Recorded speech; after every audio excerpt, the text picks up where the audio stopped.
In this video, we're going to talk about how to make measurements using DS9. So I'm going to open DS9 and load some data and show you how we measure distances in images.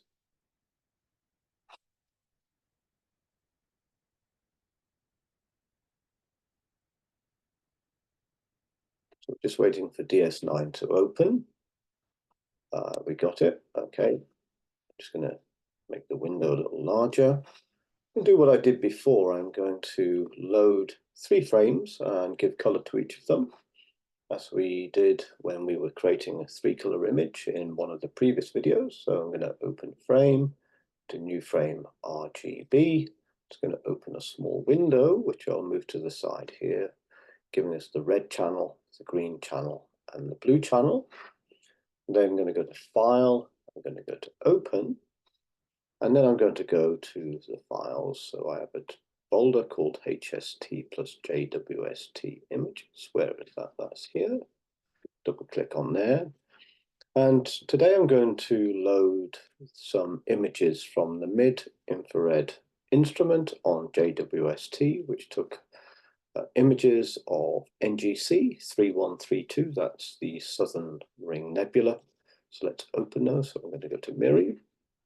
I'm on the red channel, so I'm going to take the long wavelength image, so the one that was done through a filter with basically a wavelength of 18,000 nanometers in microns, which, because JWST works in the infrared, one often refers to the wavelengths in terms of microns. So 1 micron, of course, is 1 millionth of a meter. So this is I think, just 18 microns or 18,000 nanometers. So let me open that image. And there we can see the image of the Southern Ring Nebula colored red. So I'm just going to come here. I'm going to go to zoom. I'm going to zoom fit. Okay, and there we can see the whole image. Now I'm going to go to the green channel and load an image into that. So I'm going to File, I'm going to Open, here. Now I'm going to take an image. So this is at 12, so basically 12.8 microns. So I'm going to click and open that. And then I'm going to come down to the blue image, blue channel rather, and open blue image. So there we're going to go for the one which is at 7.7 microns. Okay, and there we go. So I'm just going to change the scale a little bit. So you'll recall that the image, when it's loaded, often doesn't show all of the features that we're interested in. I'm not going to play too much with the image here because I'm really just interested in showing you how to make measurements using one of the tools that this software offers. So I'm just going to do a Z scale like that. Going to go to the green channel and do the same thing, just to bring out some of the features a little bit more, but I'm not going to manipulate the image too much. And then I'm going to go to Z scale there. So we can see. So one of the features of this image is the background seems to be quite bright. That's something that when you generate the 3-color image, you'd like to reduce, to try to make that as dark as possible while bringing out the other features. But that's not what we're particularly interested in here. We're more interested in doing the measurement. So what I'm going to do is zoom in a little bit on this image. So I'm just going to zoom in like that. Okay, that's quite nice. I'm going to use the panning window up here to move around a little bit. And so, okay, so we can see a nice image of the Southern Ring Nebula with the binary star system sitting at the center. This is kind of the long axis of this Southern Ring. So if I was measuring that, for example, I'd probably start at the top here and come down to the bottom here. If I wanted to measure the distances between the 2 stars, well, clearly I can see the 2 stars in this image.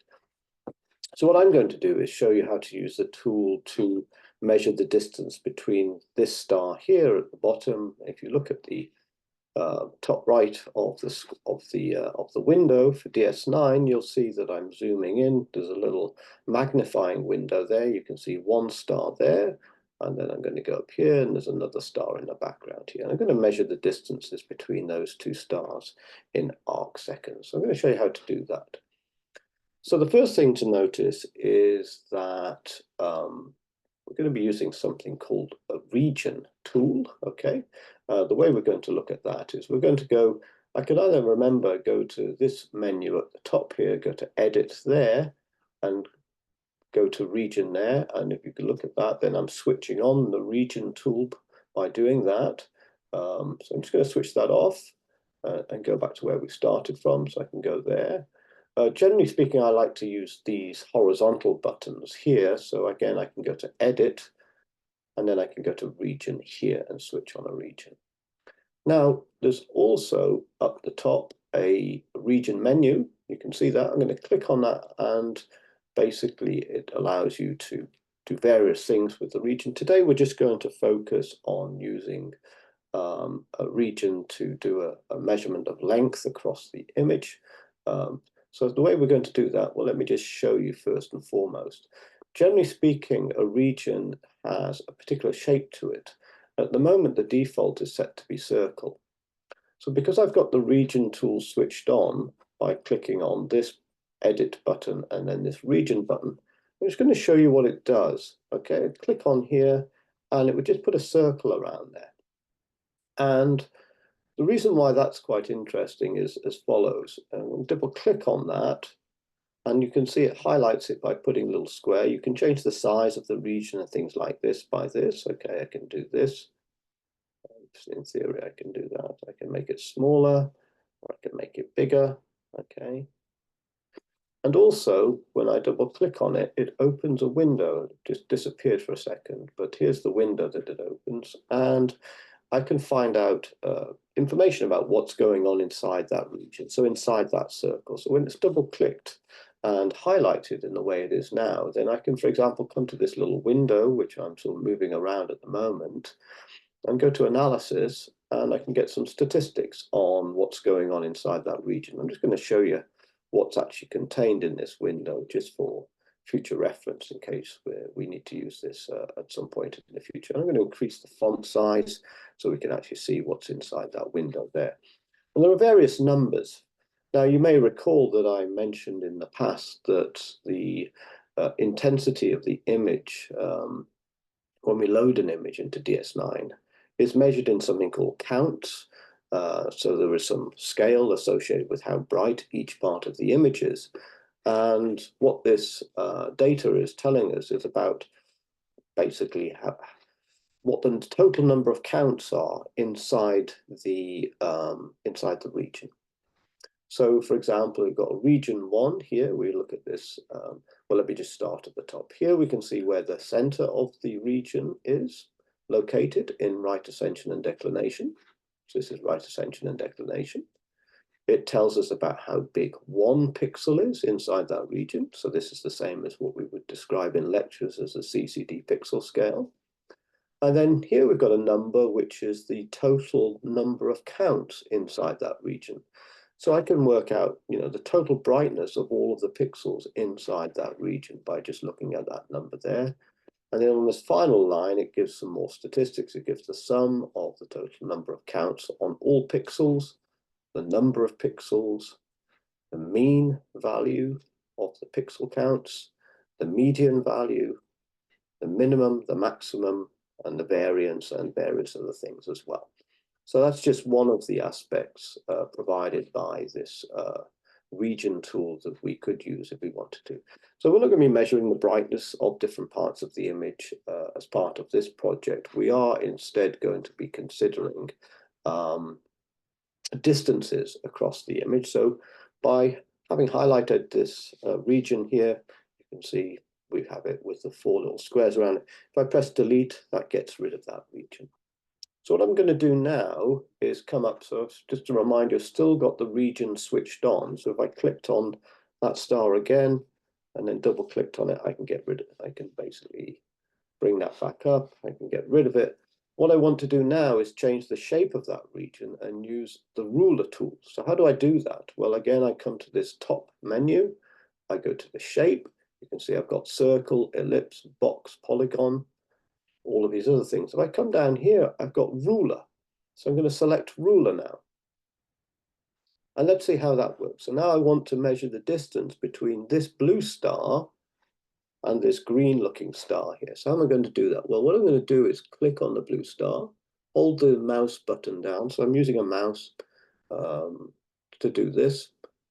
I'm going to click on that, and then I'm going to drag all the way down to the green star.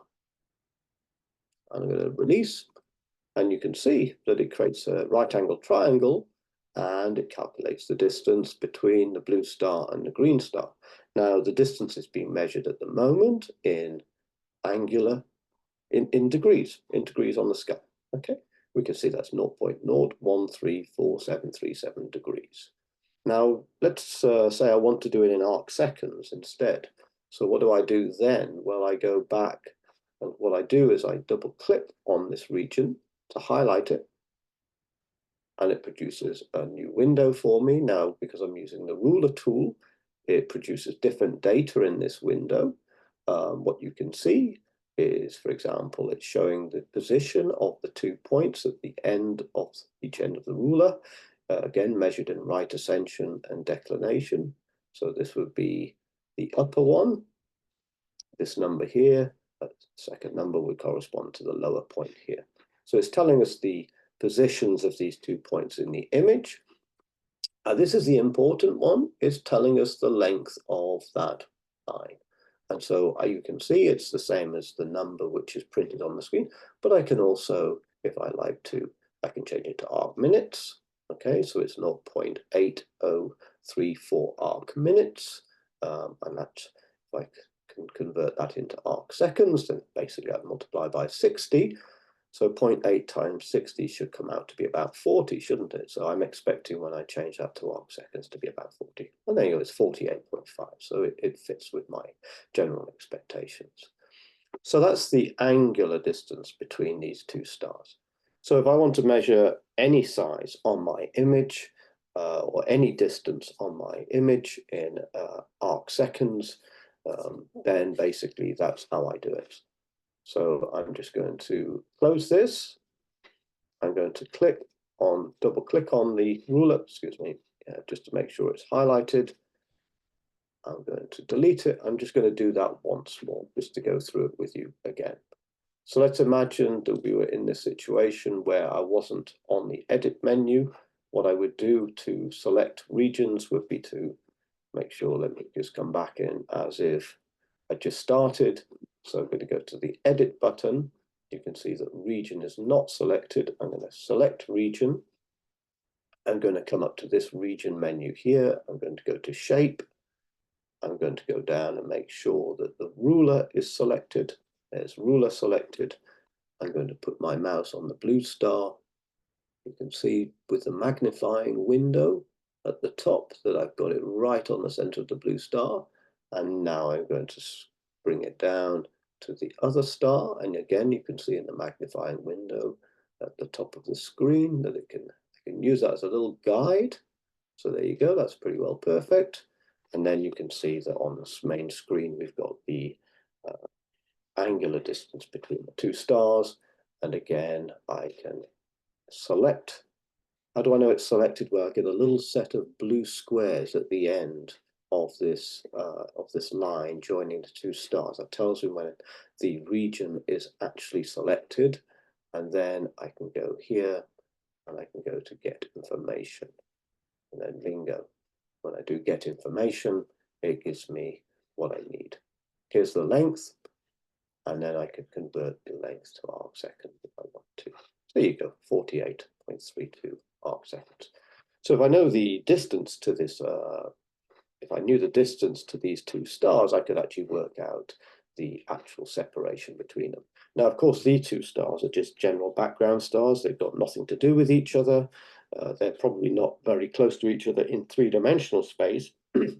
So I can't actually measure the actual distance between these two stars, but if I imagine they were both basically very close to each other in this image plane, then by measuring the distance here in the angular distance here, I can then convert that into a real physical distance by using the small angle formula, for which I need to also know the distance from the Earth to these two objects, or the distance from, let's say, the solar system to these two objects. So when you're considering something like the Southern Ring Nebula, of course, all parts of the nebula are essentially at the same distance from the Earth. Okay, it's a single object. It's not two stars which are completely unrelated to each other. So that all elements of this gaseous nebula are related to each other. So it's fair to say that if I measure the distance from here all the way up to here, then I can convert that into a real physical distance. So I'd measure the angular distance between here and here, and that then can be converted into a real physical distance in terms of astronomical units or light years. Similarly, these two stars at the center of the image, they are related to each other. This is a bound pair of stars. One of the reasons why this nebula has this interesting shape and structure to it is that these two stars provide a changing gravitational field that the gas feels, and that changes the way in which the gas evolves dynamically. And so I can actually say that these two stars, they are bound together. So in terms of their distance from the Earth, they both essentially have the same distance from the Earth. So I again measure the angular distance between these two objects using the ruler tool. Then I can also work out what their real physical distance is in terms of, again, either light years or astronomical units. So you have to be careful with the units you're using when you do these calculations. My advice is always, let's say, to work in astronomical units and then convert to light years. But of course, you can convert to kilometers, you can convert to meters, or whatever unit of distance you might be interested in. You just have to be very careful when you're doing these calculations that one is being consistent with the units. Okay, that's all I want to say about how to actually measure distances on images using DS9. So just hopefully you'll find that relatively straightforward to do as part of the project. Okay, thanks.